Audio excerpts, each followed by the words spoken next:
لوگوں، تم کو زیادہ سے زیادہ مال سمیٹنے کی خواہش نے غفلت میں ڈالے رکھا، یہاں تک کہ تم نے قبریں جا دیکھیں۔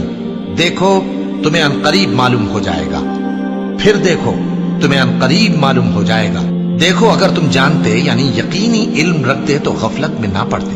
تم ضرور دوزخ کو دیکھو گے، پھر تم اس کو یقین کی آنکھ سے دیکھ لو گے، پھر اس روز تم سے شکر نعمت کے بارے میں ضرور پرسش ہوگی۔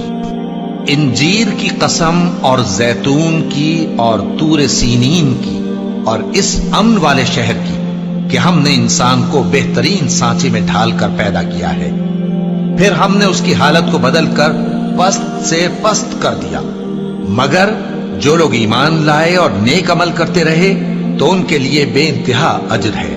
تو اے انسان، اس کے بعد بھی تو جزا کے دن کو کیوں جھٹلاتا ہے؟